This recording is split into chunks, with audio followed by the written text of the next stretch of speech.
Hello and welcome to Monday Morning, where we watch the Sunday morning news show so that you don't have to. I'm Katie Halper. I'm Aaron Maté. Thank you so much for being here. Our website is usefulidiots.podcast.com. What a nice way to start the week with us, you guys, and some of the worst people on corporate news. So a lot to get to today. And as always, please like the stream. Please share it if you feel like spreading some love, spreading some Monday morning love. Yeah. And make sure that you subscribe so you don't miss any of these streams. And to do that, you hit subscribe and then you hit the bell. And of course, please do become supporters of the show at usefulidiots.podcast.com. And you get this show. If you like this show, you're going to love Thursday Throwdown, which is our midweek dose of media madness. So you get that and you get extended interviews. So what more could you ask for in life? Which, by the way, I don't think we're doing this week because I think we're taking a break. So right. Well, that's because we want to really make people appreciate it. Yeah. So you will have access to. So please subscribe. Please subscribe and then wait for your great content. Yeah, exactly. I don't think it's coming this week. Because our producer Matt Wilson is on vacation. He's taking a much deserved vacation. Yes. But we have the wonderful Andrew Calloway here. So hi, Andrew. Thanks for filling in. Yes, thank you, Andrew. Okay. Well, before we get to our Sunday morning recap on Monday morning, let's turn to the latest horror out of the genocide in Gaza. Israel is continuing to do what it always does, which is slaughter civilians, including journalists.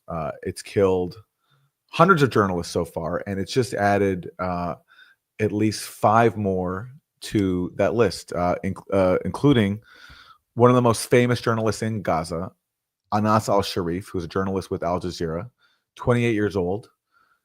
He was covering the genocide from North Gaza, had repeatedly been threatened by Israel and told to stop reporting, which he refused to do, falsely accused of being a member of Hamas, which is just a complete fabrication, along with the infinite number other Israeli lies that it's been used to wage this genocide. And Israel murdered him and 4 other Al Jazeera colleagues on Sunday. Yeah.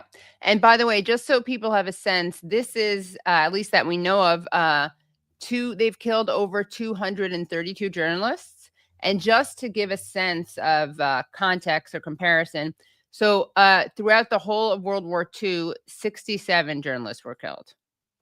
So 232 to 67, and we're talking about a much smaller exercise. And not around like many countries, right? This is just in Gaza, and that's how many they've killed, and it's disgusting. And it's also worth remembering that this is not just like crossfire killing. This is they know where they live, they know where they work, they target them and their families. And by the way, I meant to get up this tweet. Sorry about this, but just to give Reuters like the opposite of a shout out, they had a headline where they said, Israel kills journalists they say was Hamas. Yeah, of course. It's just such a malicious lie. A frequent guest on Useful Idiots, Mohammed al-Shahada, he was on Al Jazeera yesterday. Amazing job. And he, noted that Israel's lying about Anas al-Sharif being Hamas, and he included it in like a litany of other Israeli lies. And it took him like nearly over 2 minutes to go through all the different lies that Israel's told throughout the genocide. Hamas mass rape, Hamas headquarters under Al-Shifa Hospital. It just goes on and on and on and on. Yeah. And he just shows like what, and like that time when Israel massacred those ambulance workers and covered it up. And but one of the dead victims had recorded his murder, basically. So that's how that Israeli lie got confirmed to be another lie. Anyway, it's just the lies are endless because the genocide is endless.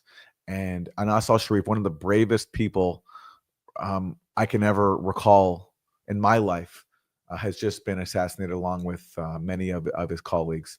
And just today, by the way, as we're recording, Israel's killed another massacre, killing a number of children. So this genocide is never ending. And the reason why they go after journalists is because these are the people who are insisting on doing their jobs, on insisting on bearing witness to the mass murder of their people. And so Anas al-Sharif was targeted in a tent near Al-Shifa Hospital where he was sheltering with other journalists. This was a deliberate killing. Israel took credit for it. It's not even an open question. So let's turn to a bit of an Al Jazeera video paying tribute to their assassinated colleague, Anas al-Sharif. He was one of the most recognizable voices reporting from Gaza since the war began in October 2023, among the few international journalists who remained in northern Gaza throughout the conflict, broadcasting even as Israeli forces ordered more than 1 million Palestinians to evacuate the area. Born in Jabalia refugee camp, al-Sharif graduated from Al-Aqsa University's media faculty. He became one of the key voices from Gaza's front lines. Throughout the war, the 28-year-old reporter paid a high personal price for his commitment to truth. In December 2023, his father was killed when Israeli forces struck the family home in Jabalia. This came weeks after death threats. Israeli officers told him to stop reporting, but he refused. When a ceasefire came into effect in January, relieved Palestinians celebrated as Anas shed his protective gear. The joy was short-lived. Israel broke the ceasefire in March.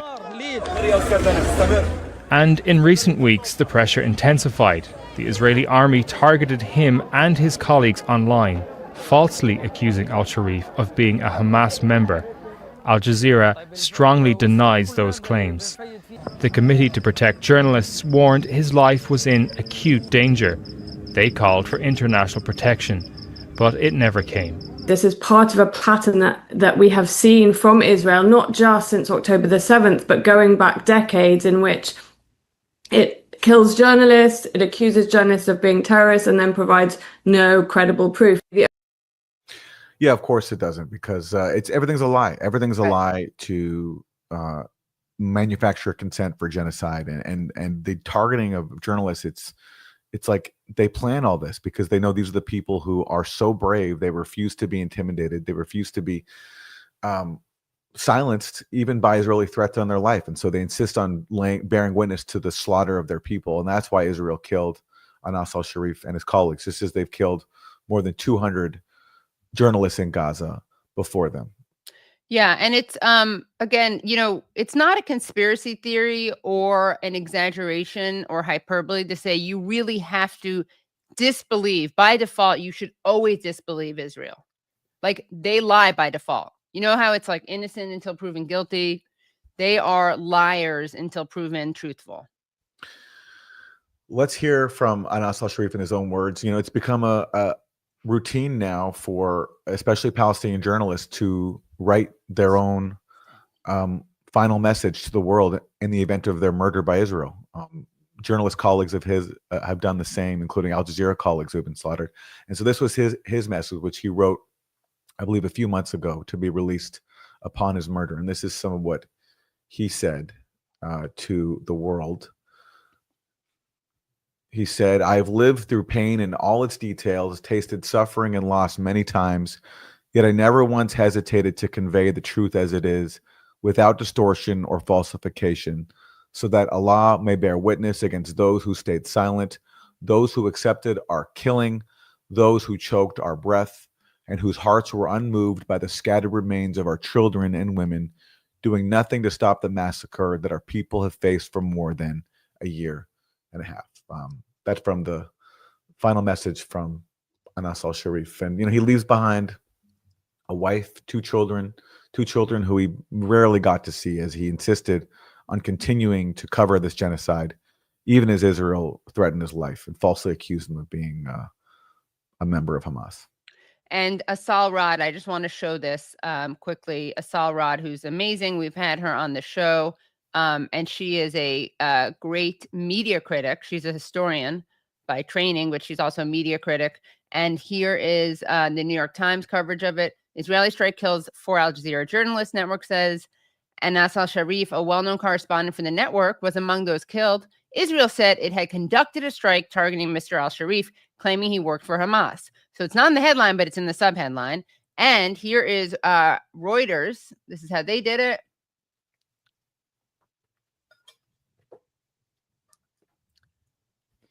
Okay. Israel kills Al Jazeera journalist, it says, was Hamas leader. And of course, what Assal did there is that she corrected it. So it's Israel kills Al Jazeera journalist and targeted attack, which is exactly what Reuters should be saying in its headline.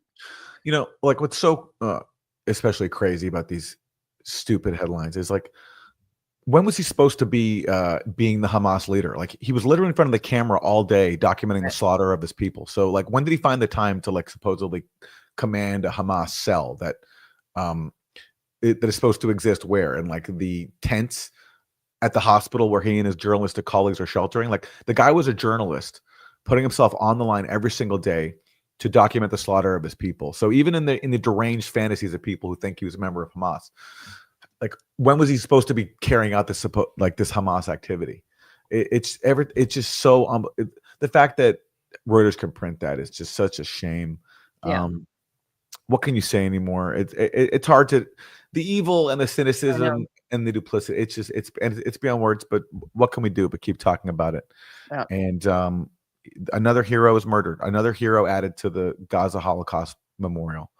Yeah. And it continues. Okay, well, we'll have more. Should we skip? Do you think we should just skip Meet the Press? I'm wondering. No, it's fine. Oh, we can go ahead with it. But we'll have more on the Gaza genocide coming up in the show. But let's go to Meet the Depressed. Good Sunday morning. President Trump's foreign policy is facing its biggest test yet. He campaigned on the promise that he could end the war between Russia and Ukraine in his first 24 hours in office. More than 200 days later, he will attempt to follow through on that pledge by hosting an in-person summit this week with Russian President Vladimir Putin in Alaska. The president telling reporters on Friday land swaps between the two countries would be part of a proposed deal. It's actually nothing easy. It's very complicated, but we're going to get some back. We're going to get some switched. There'll be some swapping of territories to the betterment of both. So this whole thing's very awkward. Obviously, Trump is not the president of Ukraine, so it's not on him to like swap territory with Russia. But the problem here is that he kind of is the de facto leader of Ukraine in the sense that like Ukraine's become a U.S. proxy, and Ukraine's become a U.S. proxy ever since 2014. And people seeing this are going to be rightfully upset. Like, why is Trump talking with Russia about trading Ukrainian territory? And it is upsetting. The problem is because of U.S. policy, largely, Ukraine is in this position because after the 2014 coup in Ukraine and then the war that was set off, there was something called the Minsk Accords in which Ukraine was going to keep all of its territory. All it had to do was basically pass some laws respecting the autonomous rights of ethnic Russians in eastern Ukraine who were opposed to the coup that the U.S. backed in 2014.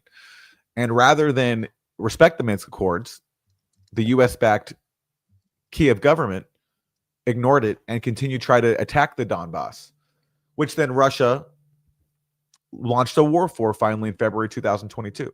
So that's why they're talking now about swapping territory. It is unjust, and it should not be happening. But it wouldn't be happening had the U.S. let Ukraine implement the Minsk Accords 10 years ago. Right. So, and of course, that's context that's just not going to be told anywhere, like, including in alternative media. Like, you need to take a couple of minutes just to give people context, which no one wants to do because either people don't know it or they just want to serve the pro-war propaganda. But anyway, that's just what's going down. And it sucks because the problem is, as has always been the case, has always been obvious, Russia has overwhelming military advantage. So it was always going to come to this point. And now Trump, it looks like, is throwing, unless Trump changes his mind, which is quite possible, it looks like he's throwing in the towel on the proxy war. Yeah. And by the way, guys, it really hurts me to have to do this so early on, but we have over 1,000 people watching and not even 500 have liked. So give this a like. We know that you're not, half of you are not hate watching. Give this a like. This number better go up by the end of our Meet the Press recap, or they'll be hell to pay. All right. Or we'll be swapping, maybe like doing some land swaps of our own. We'll be we'll be swapping out users with maybe bots that will do our bidding. Yeah, exactly. Yeah. You know, just a slight maybe amendment of what you said. I feel like it's not that he's ending the proxy war; it's that it's kind of shifting to NATO now. Well, that's what some people would like, but if the U.S. isn't passing all the money, as Joe Biden was doing, for like $160 billion worth, there's not going to be the money to continue the proxy war, I don't think.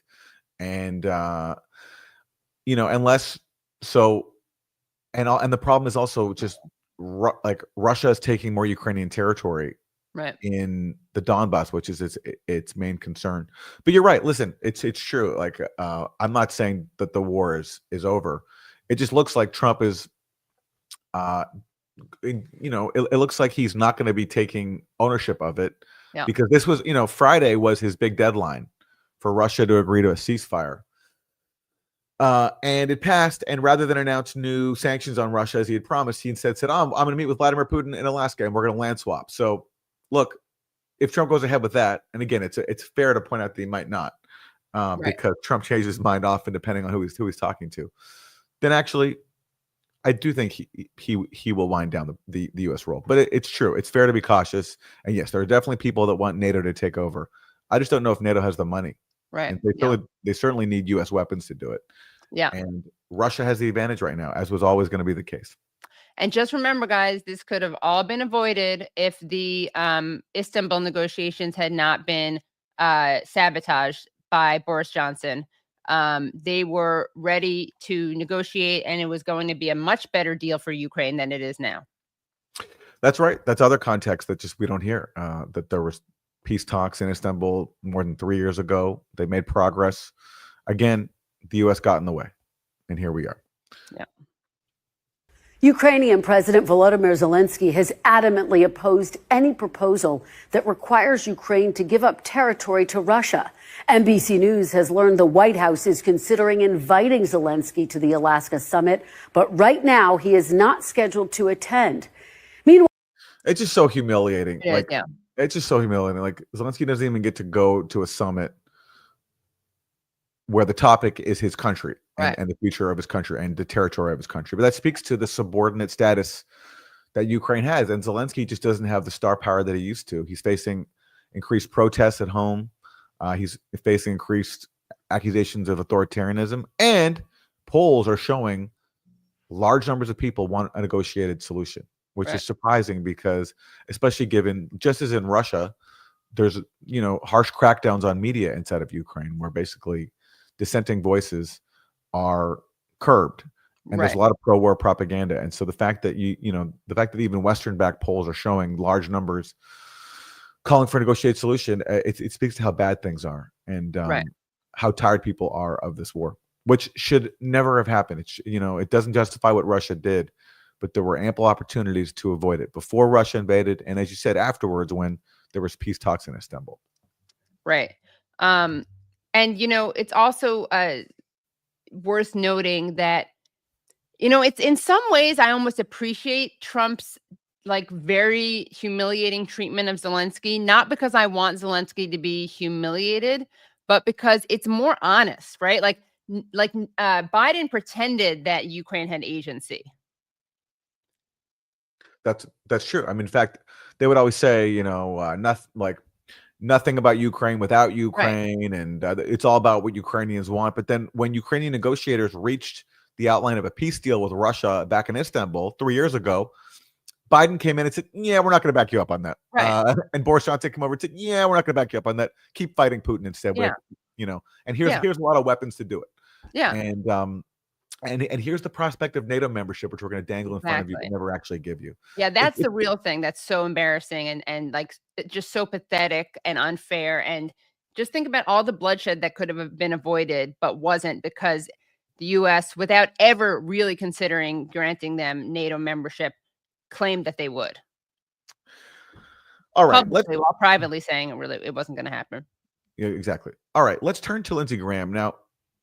The last time we heard from him, I think on this show, he was talking tough. He was saying, "Guess what, Vladimir Putin? It's coming, it's going down. There's a turning point in the war." He was really giddy. He thought that Trump was going to be bringing the business to Russia. I don't know.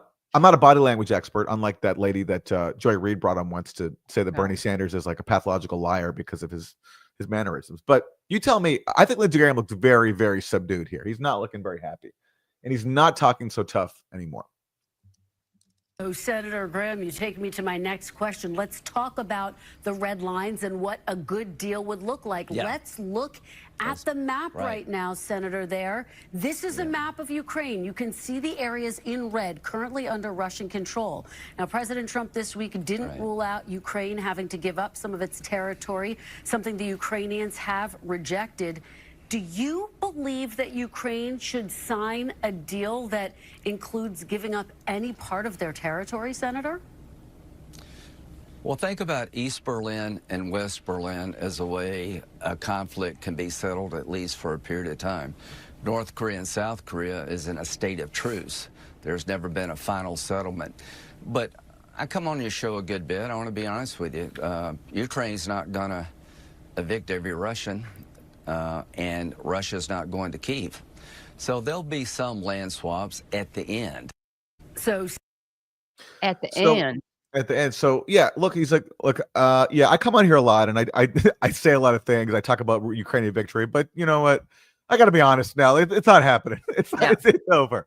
It's not happening. Like Trump's throwing in the towel. He does not look very happy because yeah, he's been bragging about how as long as we keep arming Ukraine, they'll fight to the last person. That's like a direct quote. He said that he was so giddy when he said this back in 3 years ago in July of 2022, after Ukraine walked away from Istanbul. He's not so giddy anymore because his proxy war project is not looking very good right now. And now he's saying, I've never heard him say before that there will be land swaps. He's always said like, in fact, the exact opposite. Yeah. So, in a 2023 interview, in 60 Minutes interview, he said, quote, "You don't end wars by giving territory to the aggressor." Well, there you go. Lindsey Graham changing his tune because he sees the writing on the wall. So not a good day for war hawks like him. And again, people like him put Ukraine in this position. He was going to the Donbass years before Russia invaded and was saying 2017 will be the year of offense. Russia will pay a heavy price. So what he was saying is, like, for some reason, even though the people of South Carolina elected him, not the people of Ukraine, and certainly the Ukrainian military didn't make him a Ukrainian army general, but yet he was going to Ukraine and pretending to be a Ukrainian army general by saying Russia will pay a heavy price and you'll be the ones to do it. And that was back in 2017. So he was encouraging a proxy conflict back then against the Donbass, where again, you have a divided country. You had some people who want to be a part of the West, and a lot of people, especially in eastern Ukraine, who wanted to be a part of Russia and who opposed the U.S.-backed coup in 2014. And Lindsey Graham was saying, rather than make peace with those Ukrainians, let's bomb them and make Russia pay a heavy price in the process. Well, it's Ukraine that paid the biggest price of all. Right. And now Lindsey Graham is even himself talking about giving up their territory. So for what? It's all just such a complete waste. So many lives lost, a country torn apart. But that's what Lindsey Graham does. That's what these warmongers do, is they exploit other countries' internal divisions to weaken their perceived adversaries. And it's the people of that country that pay the biggest price. Yep. Okay. The Ukrainians, they just use that as a talking point. All right. Trump's NATO ambassador, Matthew Whitaker, the other day was saying, like, Vladimir Putin doesn't want to take on the best military in the world, and Putin's evil, blah, blah, blah. He's now saying that Ukraine will have to give up territory. This is Matthew Whitaker talking to CNN. Certainly, I think, I took Zelensky's comments at face value, which is that no big chunks or, sections are going to be just given that haven't been fought for or earned on the battlefield. Okay. So, in fairness to Zelensky did not say that, if Russia earned territory on the battlefield, we're going to give it away. He said the exact opposite. He said, we're not giving up any of our territory to Russia. So, but Whitaker is part of an administration that is basically going to go over Zelensky's head and negotiate on Ukraine's behalf because it's I should qualify that. It might be throwing in the towel on the proxy war. So he's even spinning Zelensky's words now. It's just like, so like Russia's earned this territory on the battlefield, and so therefore Zelensky's okay with losing it when Zelensky's not. The problem is Zelensky, as Trump told him back in the White House meeting, doesn't have the cards. Right. So it means that Trump's NATO ambassador can twist Zelensky's words, even if it's the exact opposite of what Zelensky says. Yep. So that's Matthew Whitaker. For a different take, let's turn to Senator Mark Kelly, Democratic senator of Arizona. He's not happy, obviously, about the prospect of the proxy war coming to an end. And I've got to say, I know you talked to Mark Rutte earlier in the Ambassador about the visit on Friday in Alaska. And Margaret, I hope we got something out of this. Putin is a war criminal. This is not a show of strength to allow him to fly into the United States, to land here to negotiate with our president. I don't know for certain. I don't know what was the ground rules that were set for this negotiation, but I would expect that this administration should have extracted something for this visit. Well, that's funny. He's opposed to war criminals visiting the U.S. Yeah. Wow. Does he know? He must not be following the news, Aaron, because there was another war criminal who visited the U.S. And you know what Mark Kelly did when he did that? And we're speaking, of course, of Benjamin Netanyahu, Prime Minister of Israel. Remember, he addressed Congress, Netanyahu, and some people like Rashida Tlaib and others protested. Rashida had a sign that said genocide, and other people walked out, didn't show up. Well, Mark Kelly did show up. He didn't protest it. He sat there in the room with the war criminal and expressed no dissent. And this, unlike Putin, is a war criminal we are funding and we are praising.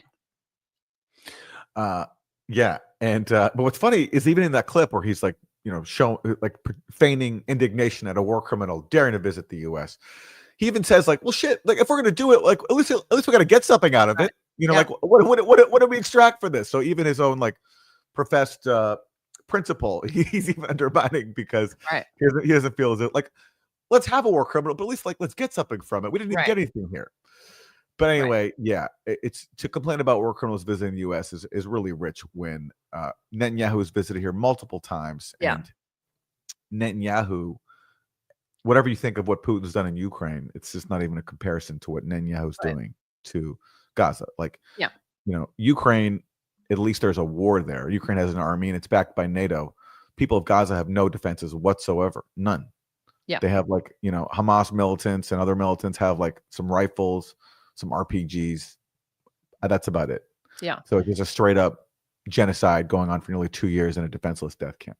Right. And the ratio of civilians killed and journalists killed and medics killed, I mean, it's not comparable. Like the war crimes committed by Putin and Netanyahu, it's like, it's really apples and oranges. All right. NATO Secretary General Mark Rutte, he's in a pickle because, he wants to keep the proxy war going. NATO's really put a lot of weight into this, just continuing to fight Russia and not having any kind of peace deal. And he also recently called Trump daddy. Yeah, exactly. Yeah. But now daddy's going to go meet with the baddie, with Vladimir Putin. So what does daddy's son, Mark Rutte, do now that daddy's going off to meet with Vladimir Putin? Well, and by the way, it's worth noting that Rutte was the prime minister of the Netherlands, and he brought in a lot of austerity. So, it's a perfect kind of metaphor or example. It really prepped him well for becoming Secretary General of NATO, because now, of course, they are imposing this 5% GDP donation, right, to NATO. And that's, of course, going to lead to slashing funding for programs that are not warfare based. Yeah, well, so one of the reasons why Rutte called Trump daddy is because Daddy Trump bullied NATO into raising the spending requirement for members of the alliance on the military-industrial complex. Right. So that it went from 2% GDP gifted to Lockheed Martin and Raytheon and General Dynamics to now 5% GDP. That's the new target, thanks to Daddy Trump, which is just that's an outgrowth of the Ukraine proxy war, fear-mongering about the Russian threat, stoking tensions with Russia, and that's what helps manufacture consent for raising the GDP requirement on the military-industrial complex to 5%. And Trump did that, by the way. Everyone's saying Trump's going to destroy the NATO alliance. Trump's actually getting the NATO alliance to spend more money on the military-industrial complex. Yeah. And Europe's social welfare system, what's left of it, of course, will pay the price, and Right. as will what's left of our social welfare system here, which Trump is continuing to gut. Which again is another. That's what happens when you, and this is why Bernie Sanders and the squad and all the progressives who got on board with the Ukraine proxy war, all this spending on the military-industrial complex and fear-mongering with Russia, whether they knew it or not, this is the agenda that they bought into, and they can thank Daddy Trump for that one too, and themselves.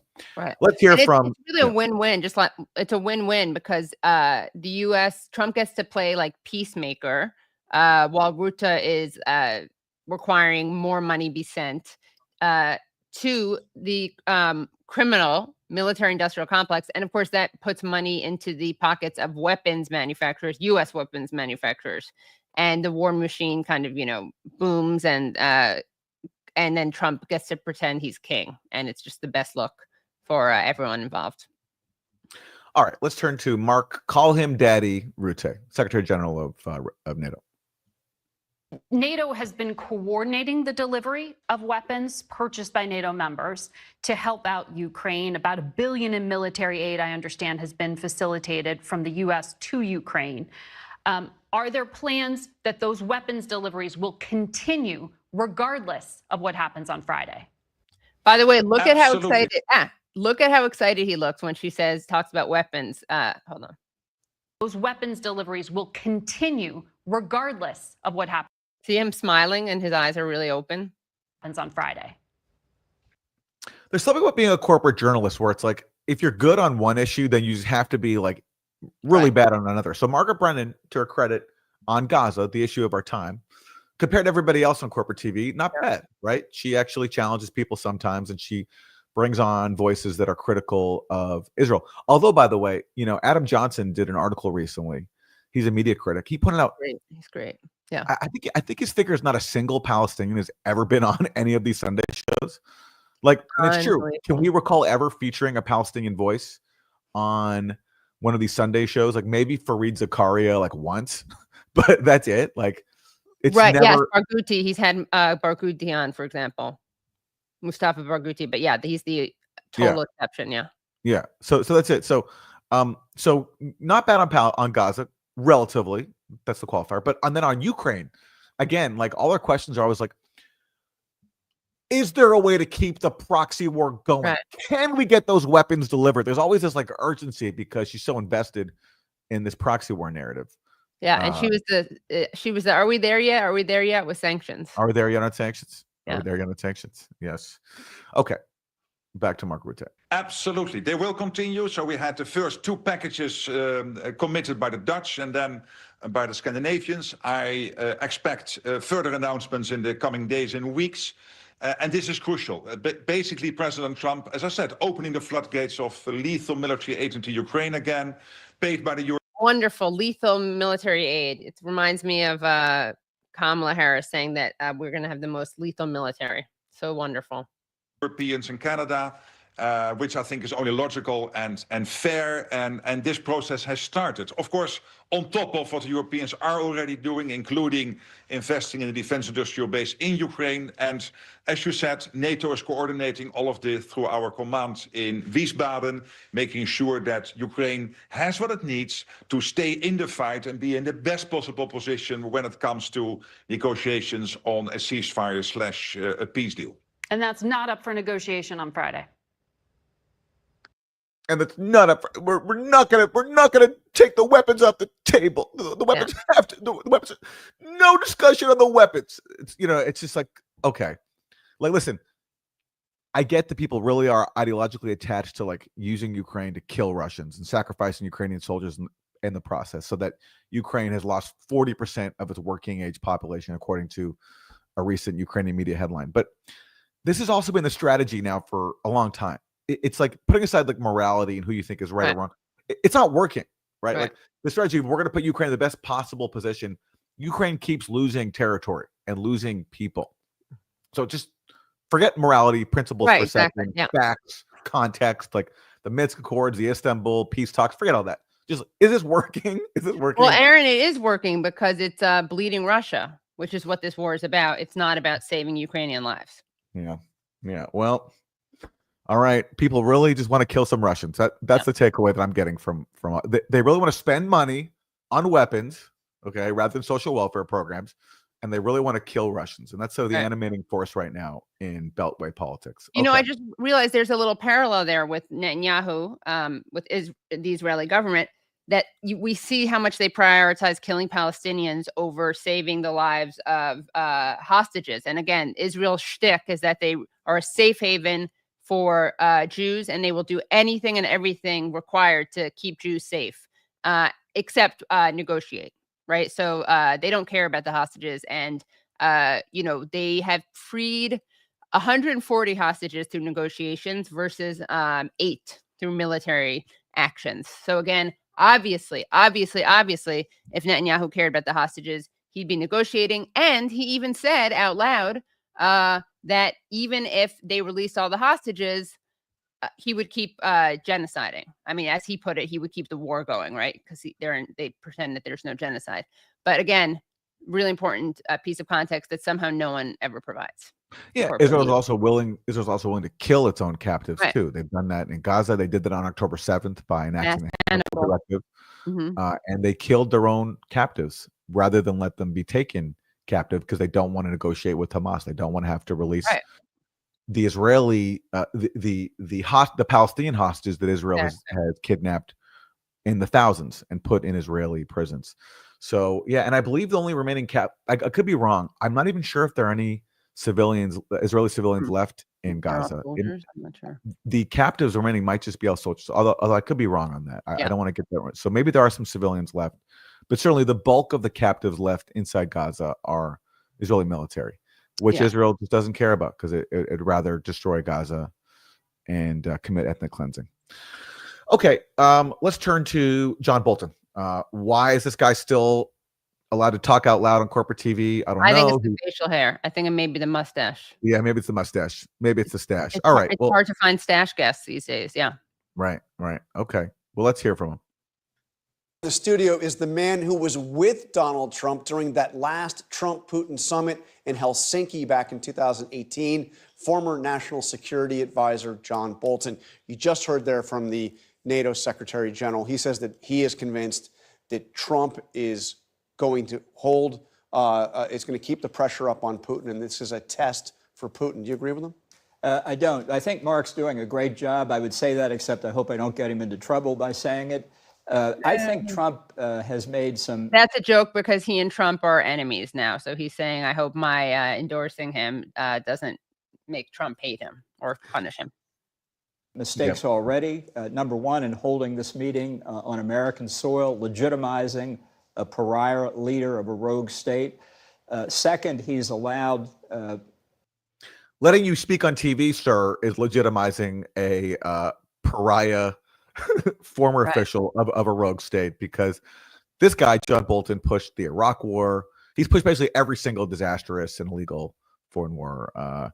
He tried to regime change Venezuela under Trump, which is still ongoing. He's actually absolutely been a disaster. But it's just so funny that, like, oh no, we can't let Putin touch American soil. It's sacrosanct, and he sullies it because he invaded a country illegally, as opposed to us, who invades countries illegally all the time. But when we do it, it's good. When Putin does it, it's rogue.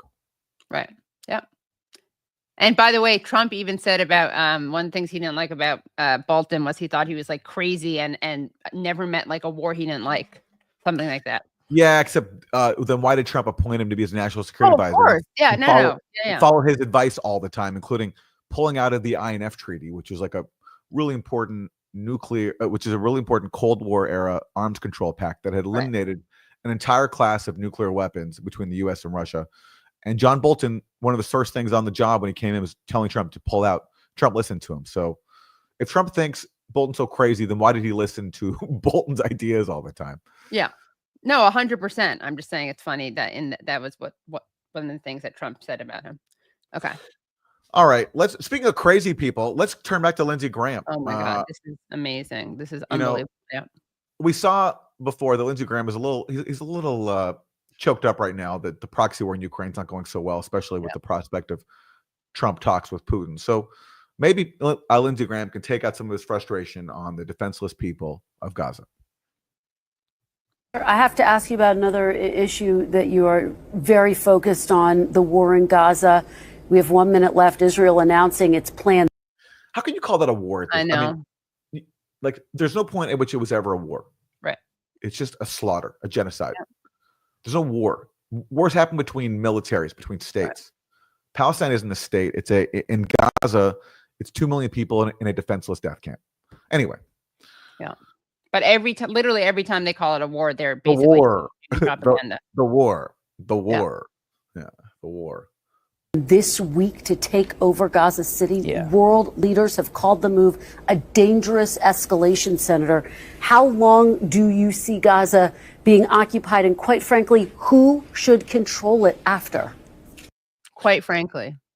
Yeah, I mean, oh, by the way, like, these are the questions. Like, how about, why are we allowing Israel, why are we encouraging Israel to accelerate its genocide and occupy Gaza City? Which means when you occupy Gaza City, that means just fire belts, indiscriminate bombing of the kind that we just saw kill Anas al-Sharif and his colleagues. And today, although that, to be fair, was discriminate because they were trying to murder him.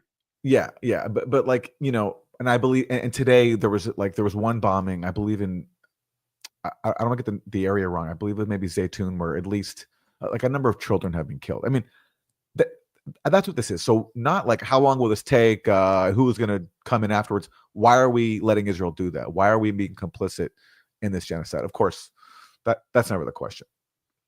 All right, let's let the man talk. It's just like the question is just so skewed. There's a lot to correct. All right, let's listen to Lindsey Graham. This is Israel's World War II. I can't believe we're having a discussion about how to fight a war against people who want to destroy you as a people, the Israeli people. So they will take Gaza militarily unless the hostages are released. Eventually, the Arabs will take over. The future of Palestine runs through Riyadh. The future of the Mideast runs through Riyadh. I envision, after the defeat of Hamas, that normalization will be back on the table between Saudi Arabia and Israel, and the Palestinians will benefit from that discussion, as well as the Israelis. Enough already. Destroy Hamas. Do to Hamas what we did to the Germans and the Japanese during World War II. Annihilate them and rebuild the Palestinian society like we did with Germany and Japan. I think we can do that. Well, I know.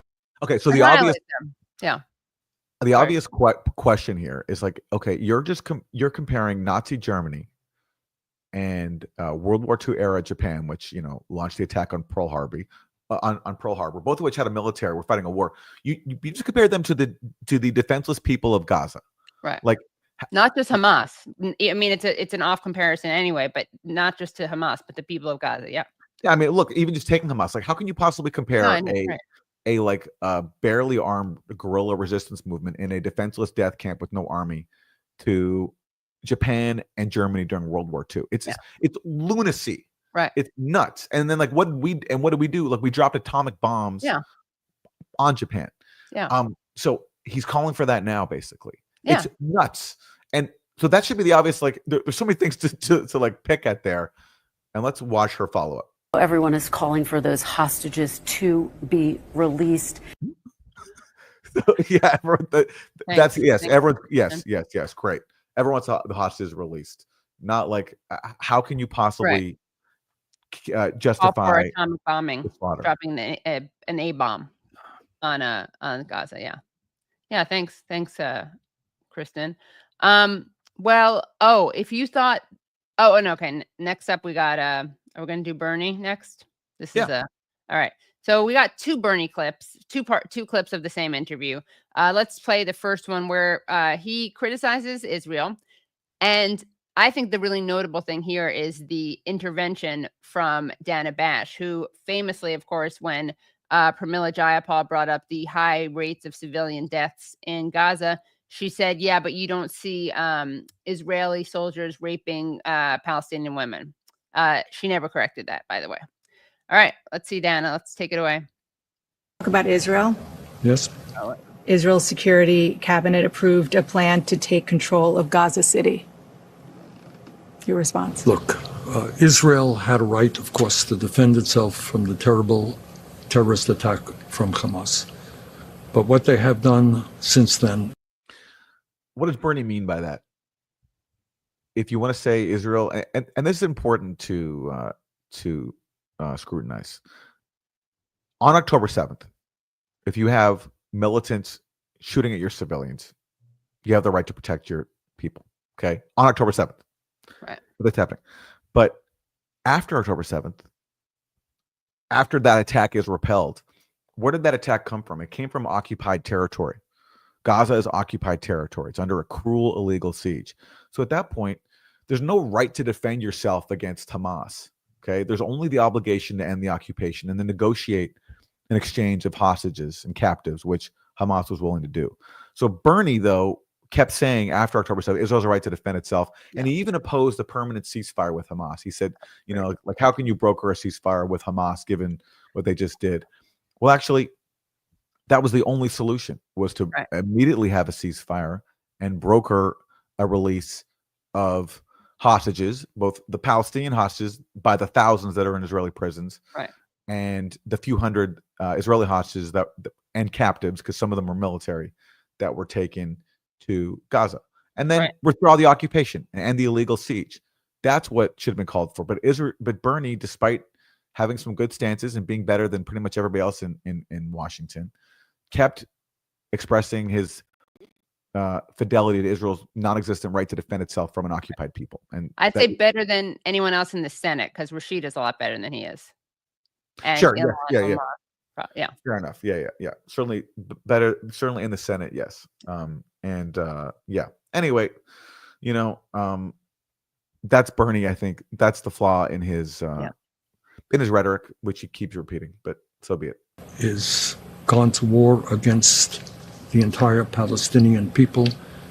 There are now some 60,000 who are dead, most of whom are women, children, and the elderly. You got 18,000 kids who have been killed, 3,000 children who have had one or another limb amputated.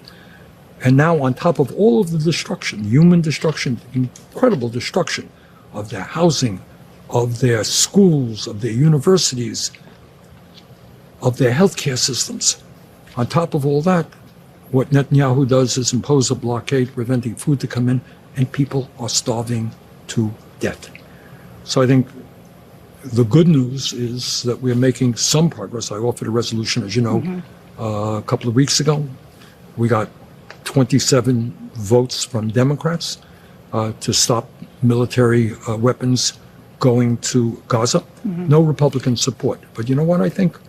I think Republicans at the grassroots level are also catching on that it is not a great idea to provide billions to a government that starves children. Would you say Hamas has some culpability in people starving? No. Why? Okay. Oh. This is when they spent so much money building tunnels and everything under so right now, what is going on is a slaughter. All right. And right now, Israel is, with few exceptions, is in control of the military situation. It is not Hamas's. Hamas is a terrible terrorist organization. All right. And I certainly hope they have no future in a new Gaza or Palestine. But the fault right now is 100% on a Netanyahu government who has waged an all-out war, committed it's war crimes. They are war crimes. Netanyahu is a war criminal, just as the guy who was head of Hamas is a war criminal. And the United States taxpayers should not be funding Netanyahu. Can you imagine being Dan Abash and being like, I'm talking to a senator about this starvation campaign that he's calling out. And the really important question is not just to ask him in a very leading way if Hamas is culpable, but then say why not when he says they're not culpable, and then give some ridiculous talking points about why they're responsible, which it doesn't even make sense. I guess it's better saying that they've built tunnels. That's better than saying they stole aid. And she probably would have said that they stole aid, but sadly for her and all the other genocide propagandists, the New York Times debunked that, and even two Israeli officials debunked that. But can you imagine, this is your question, Dana? Yeah, it's like it's the same. Can you condemn Hamas thing on loop? And let's not talk about years of decades of ethnic cleansing, occupation, Yeah. siege, mass murder. But this is like real time, not even a conceptual thing. You know what I mean? Like they are literally, as we speak, children dying, and Israel is starving them. I got to say, I know that Bernie leaves a lot to be desired when it comes to Israel, but I have to say, I was impressed that he was so unequivocal about whose fault it is. Yeah, I mean, you know, I would have expected him to say, yes, Hamas is partially at fault, but he didn't. He didn't. Yeah. He didn't take that bash bait. So, you know, good for Bernie. And he bashed back. He bashed back while she was trying to put in more talking points. He's like, right now, who's responsible? Yeah. So good on him. And Dana Bash, you know, Craig McIver wrote a great piece, the great human rights lawyer who resigned from the UN over its failure to do anything meaningful with Gaza. He says that journalists can be held accountable for incitement to genocide. And there is precedent for that. We saw that with Rwanda. And Dana Bash, I really hope, you know, she's a woman and I'm a feminist, and I want to make sure that she gets credit. It doesn't all go to Jake Tapper. We need to recognize female journalists. So big shout out to Dana. And I really hope that she's recognized for her work as a genocidal cheerleader. And yeah, I don't know how she can sleep at night, honestly. All right. Do we want more from this Bernie interview? What else do we have? We're almost, let's see, how long have we been going for? 51 minutes. Let's see, what else do we have that's really good? Nah, I think we skip it. He doesn't say anything we don't already know and that you already haven't criticized him for. No, and we got to get to this amazing clip. All right, so that's enough of Bernard and Bash. Let's turn to Fox News. Yeah. Which is certainly not a Fox News in this clip. Oh my God. Yeah. The things they say here. So and this is great because it's a bipartisan thing again, right? Yeah. So we got a Congress member Rick Crawford, who is a from Republican. Arkansas, right? And then Josh Gottheimer, New Jersey, awful. Well, Josh Gottheimer, who represents New Jersey, but I think it's fair to say he really, in his heart, represents Israel. Yeah. And let's hear from them. Members of the House Intelligence Committee, Republican Chairman Rick Crawford and Democrat Josh Gottheimer, they are back from a trip they just took together to the region. See that smile? It's so fake. Sorry. I mean, I know politicians always have fake smiles, but this is really bad. Watch this. They are back from a trip they just took together to the region. Thank you both for being here. That's the brightest yellow, by the way, I've ever seen on television. My eyes hurt. I you know, I have to squint. Well, maybe she's wearing it for the Israelis, the hostages, right? Isn't that sign, the yellow ribbon? Yeah, well, yeah. Anyway, it's very bright. Yeah. There should be a trigger warning, Fox News, please, for those of us who are sensitive to bright colors. Okay. For audio, there's just a yellow dress, just FYI. That's what you're missing out. Yeah, it looks almost like neon. Okay. With you, this is the headline from National Review. They say the Israeli takeover of Gaza would be a big risk.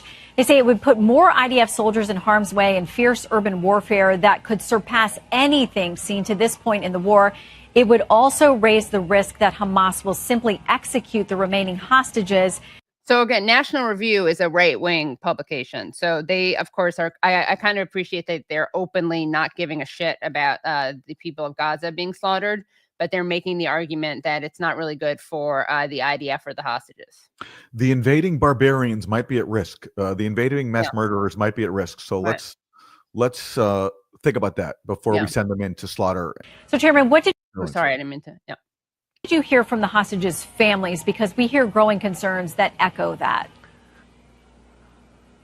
Well, and I understand that concern, and we did meet with some families of hostages there, and they are pleading with us and anybody who listened to try to get those hostages released. But the reality is that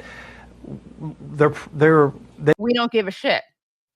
I think they have a greater risk of dying under the current conditions than they would if the IDF takes the action that they're talking about. And here's why: because basically Hamas is starving them. I mean, people talk about the starvation in Gaza. The starvation is taking place at the hands of Hamas, and it's primarily directed at the hostages that they are holding. And if they wanted to do anything and show some gesture of good faith or goodwill, they would release those hostages. But we're dealing with... You know, Hamas did that, actually. I mean, look, just putting aside for a second the sick comment about the hostages, the captives are the ones being starved when it's... I mean, by Hamas. Yeah.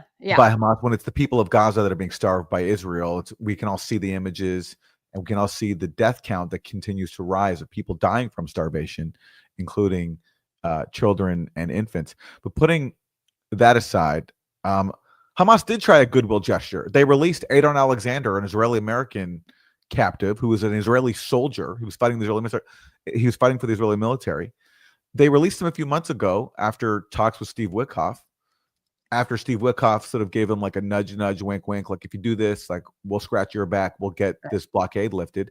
And of course, Witkoff totally reneged on that, and the slaughter and starvation continued. So actually, Hamas has tried the goodwill path, and the U.S. took advantage of it to get their guy freed and allowed Israel to continue the genocide. So that's, it also makes no sense. Even if they, let's just say, and they're not, but let's say that it's Hamas starving hostages, right? How does not negotiating with them make them safer? Doesn't that mean that it's all the more urgent to negotiate if they're being starved right now? Like his logic, he basically has literally nothing to say to the hostage families except like, sorry, not sorry. So he just throws out a bunch of facts that have that aren't just lies, but they have, even if we believe them to be the truth, they have nothing to do with justifying his position, which is don't negotiate, just fight and kill. With an element of they're terrorists, and as we know, it doesn't do. Look, which is just like a good lesson for liars out there. If you're gonna lie, try to make the lie at least make logical sense, even though it's based on a false premise. At least try to forget. If you're not going to go for the truth, if you're going to lie, at least make the lie logical, which coherent. Make it. As Katie's pointing out, it's not logical. It doesn't even make sense. The lie doesn't even work. And you have no restrictions, right? You're just making up whatever you want. So really, we expect more. When you have you're not hamstrung by the truth or facts. There's really no excuse for concocting such an incoherent lie. Yeah. Which is another great reason to watch Monday Morning every week is you get to learn from the liars about like what works and what doesn't, because there's so much lying going on TV. We can sort of workshop what lies are exactly. We're giving plausible and what lies are not. And in this case, this one is just totally incoherent. Right. So you're getting class in logic and in rhetoric. Where else do you get that? Okay, you're welcome. Let's see. And again, to negotiate with terrorists, but terrorist thing. I love when they say you don't negotiate with terrorists. They've already negotiated with Hamas and have gotten hostages, prisoners. Let's say prisoners, or we have to either call both sides hostages or both sides prisoners. So let's say hostages, but we have to call Palestinians hostages too. So this is ahistorical, but again, he's lying. At least this one has logic. It's a lie. Which is the logic is if you really can't negotiate with them, then it makes sense. Except that's undermined by a few details like reality and the fact that they have negotiated and they have released them. They love pretending Hamas is this totally irrational, insane actor that you just can't engage with. Except history, recent history says otherwise. They would release those hostages, but we're dealing with an element of they're terrorists, and as we know, it doesn't do any good to negotiate with terrorists. But these doesn't do any good.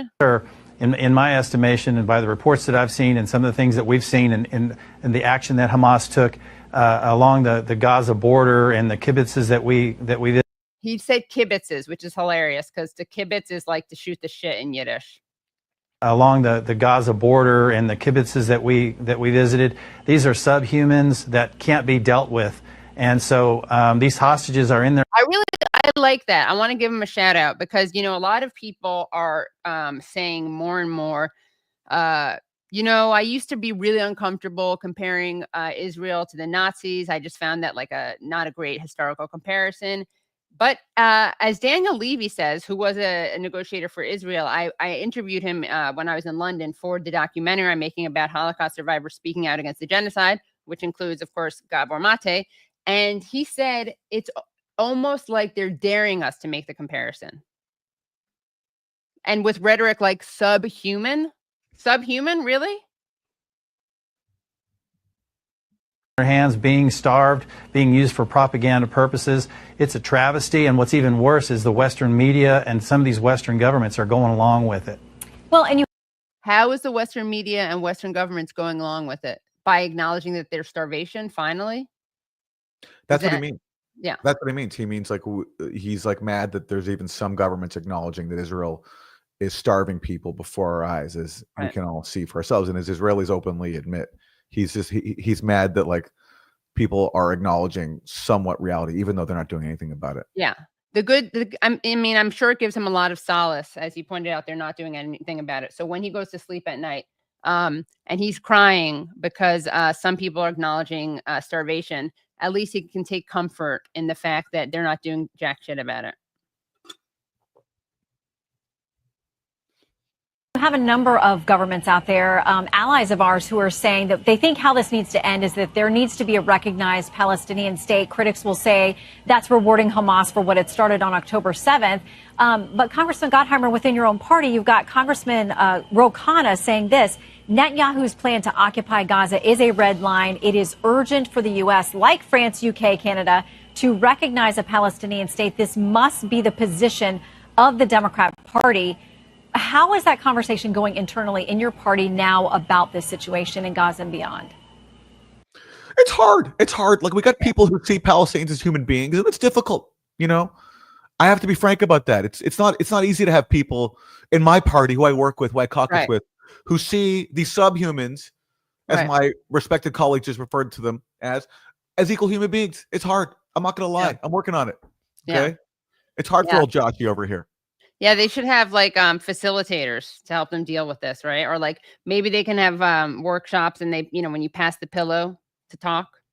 Yeah. Poor guy. Well, obviously, I have a different perspective, and what Rick and I saw with our own eyes, we were at the Kerem Shalom crossing, where you saw humanitarian aid stuck in Gaza, getting from Israel right into Gaza, and stuck in Gaza, not getting to the people who need it. Has he seen any of the footage, by the way, of the Israeli civilians? I mean, I don't want to deprive the IDF of their genocidal behavior. I don't want to deprive them of recognition for that. But has he seen like the footage of the Israeli civilians on their own, just taking their kids to watch because it's a wholesome family value, sabotaging the delivery of aid, sabotaging the trucks? It's just so gross. It's so gross. And of course, the whole reason why aid is not going in, on top of the Israeli civilians like having some fun by blocking it, is the Israeli government has blocked it and refused to let it go in, and has destroyed the UN aid system that was delivering aid to Palestinians in Gaza at more than 400 aid sites, replaced it with the so-called Gaza Humanitarian Foundation, aka the Gaza Holocaust Front, or Gaza Holocaust Facilitators, whatever you want to call them, which has Gaza Holocaust fascists. How about that? Which is then used, like the few so-called aid sites that it's established, as death traps to kill more than 1,100 Palestinians lining up for aid at these GHF sites. So it's just so sick. It's just so sick. Because of Hamas. And just as the chairman just said, they are starving the hostages, the families we met with. You saw those videos last week, how painful they are, one hostage digging his own grave. This is all because of Hamas, and Hamas won't let the aid get from Gaza, the border, from the Kerem Shalom crossing where we were. It's stuck there because they keep looting. What did you see? Like, you were there at this crossing. He's talking like he's a witness. What did you see? Did you see Hamas doing anything? Yeah, I get the sense. Yeah. Stop. I was like, no way, you can't come in. And then, like, obviously, if Israel saw anyone who it thought was Hamas, it would kill them, because it kills everybody, and it claims to be going after Hamas. So again, another lie that just doesn't make sense. Yeah, it just doesn't make sense. So hopefully these guys are watching us for tips. Yeah.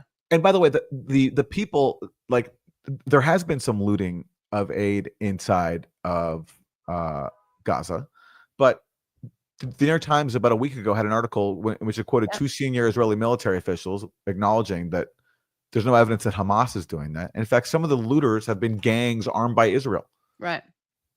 On purpose, because Israel wants to destroy the aid system and not let aid reach the people. Okay. The trucks, the UN trucks, they're stealing the aid. They're selling the aid, Hamas. They do not want it to get to people. In fact, by UN's own numbers, 85% of the aid, Shannon, is not getting to the intended recipients, to children and to families, because of Hamas terrorists. They take the aid that they... Okay, well, if that's a real number, then the sole reason is because Israel's blocking the aid and has destroyed the UN aid delivery mechanism on purpose to replace it with the Gaza Holocaust Front, the GHF. it's just lie after lie. It's so evil, it's so cynical, so mendacious. It's a to watch like a few minute clip. It's like you have to pause it every 3 seconds because there's just so many lies. They want to do everything they can to stay in power as a terrorist force that they are, to kill anyone in their way. And like, let's not forget who we're dealing with here. They don't even want to stay in power. They've offered to step down multiple times. It's actually Israel that keeps insisting that they remain by removing that part from the text in which Hamas would step down. All Hamas is, their main demand is an end to the genocide. That's their main demand. Right. Yeah, crazy. Well, because they're a bunch of insane terrorists who you just can't negotiate with, and they're making crazy demands, like a ceasefire. Look, like Hamas made a huge miscalculation.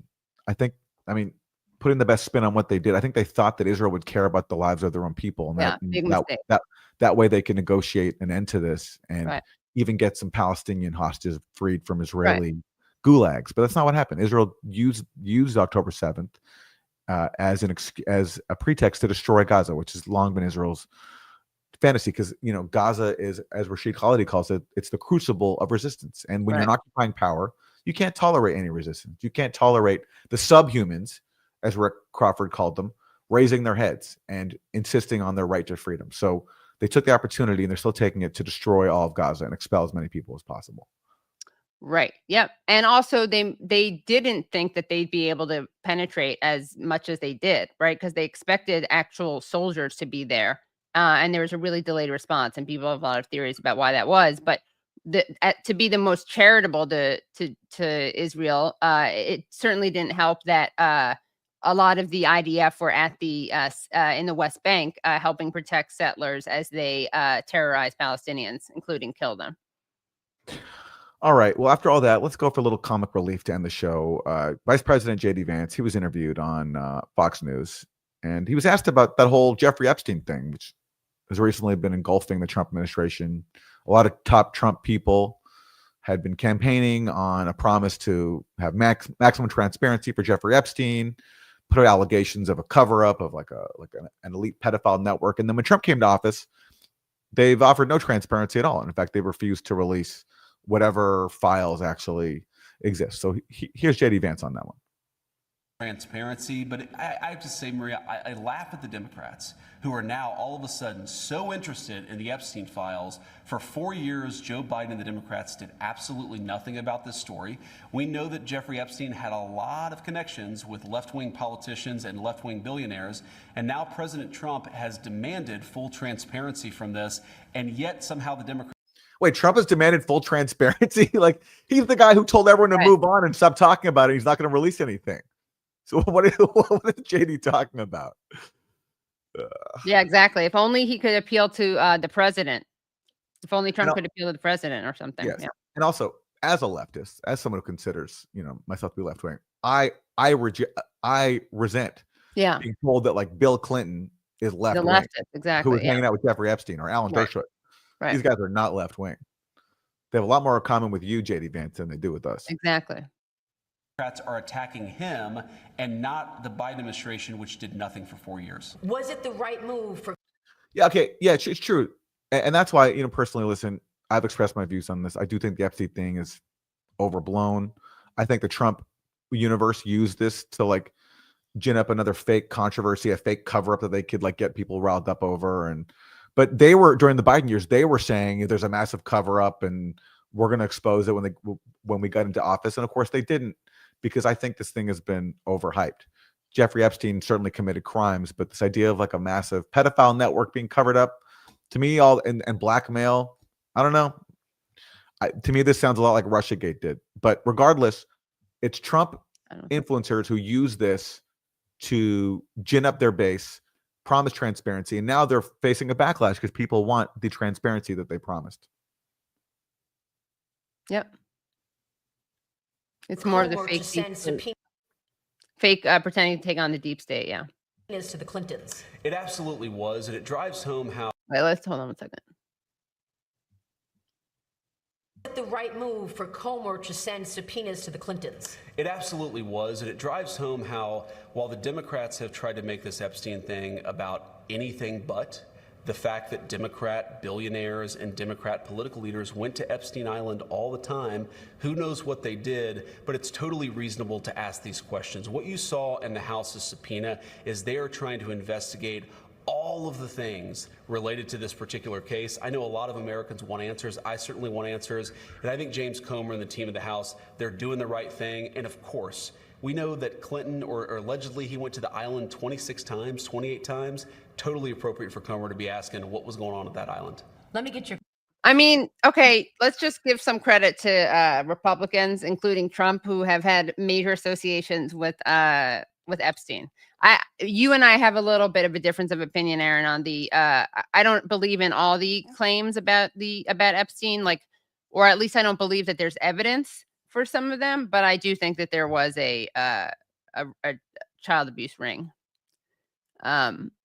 Anyway, but the point is for this, because we can table our debate, the point is for this, there's major hypocrisy because Alan Dershowitz was on the plane, who's a major Trump ally. Trump himself was partying with Epstein. So it's really just so obvious how one-sided and partisan this is. Like, what I think is going on here is like both factions of the ruling elite have a lot of scumbags, and they hang out with other scumbags like Jeffrey Epstein, and then they get into power, and then they accuse the other side of just being the only scumbags in the room, and they were partaking as well, including Trump. He was very close to Jeffrey Epstein, and wrote him a birthday card allegedly, and drew the outlines of like a naked woman, a body. So I think everyone's just trying to cover up their own bad behavior and possibly criminal behavior. In terms of the most salacious allegations, I just haven't seen the evidence for things like Epstein being a Mossad intelligence asset or a foreign intelligence asset or running a pedophile ring, which is a very serious charge. Like, there's a big difference between running a pedophile ring and being a sexual predator who assaults people. And that's what, I mean, Epstein was accused of by women, and I believe them. But going beyond that, I'm sorry. This is where I think people in the Trump camp, especially with outlets like, Dan Bongino, who's now the deputy director of the FBI, they push the stuff about like an elite pedophile ring, and I think they use that to help rally their base. And I think they're now facing a backlash for their own hype. Yeah. Well, we should have a debate on this at some point. Not me and you. We'll have a proxy debate. Well, I know Michael Tracy would love to have a debate with anybody. Yeah, but who's going to debate Michael Tracy? Well, despite his wonderful and I'm saying this, I'll say this to your face, Michael Tracy. You've had debates on my show, but sometimes you get more, bees with honey than vinegar. You got to lure people in and be charming. And then you can be really abrasive. You can't we can debate whether Michael Tracy is charming. I find him very charming, and I find the writing he's done, which he's done a lot of, and actually read documents, which is what journalists are supposed to do. Yeah, sure.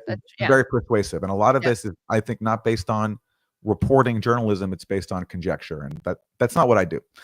But anyway, we can have that. We'll try to have that debate with Michael Tracy and somebody. Yeah. Okay. Well, listen, that brings us to the end of the show. Some spirited disagreement, which is always healthy in our democracy. And so we're taking this week off, right, Aaron? Mm-hmm. But we'll let people know, but this is why it's so important to hit subscribe and then the bell. We may be doing a live stream. We may not, but we want to tell people to be on the lookout, right? Even on the off chance that we do it. If we can come up with something worthy of your time, we'll do a live stream. Yeah, exactly. If not, we'll be back next week at our normal time. Yeah, but also you can tune into the Katie Halper Show Tuesday at 7 p.m. at youtube.com/the Katie Halper Show, because I'm going to be going over some of the fun I had on my Piers Morgan appearance. And Shabbos Kestenbaum, if you're watching, shout out to you, Shabbos. And he not only lied, it was really fun because he lied on another panel that I wasn't on. I called him out for lying on the panel we were with together, and his response was to lie about it more on Twitter. But also, even more exciting, we're going to be having on the amazing Ramzi Baroud, who is the editor of Palestine Chronicle, and is just an amazing, absolutely amazing person and journalist. And I'm really, really excited to be interviewing him. Thanks so much for watching Useful Idiots Monday Morning. This has been a great episode. Our website, again, is usefulidiotspodcast.com. Go there to support the show. Keep us going and get bonus content. We'll see you next time. Bye, everyone.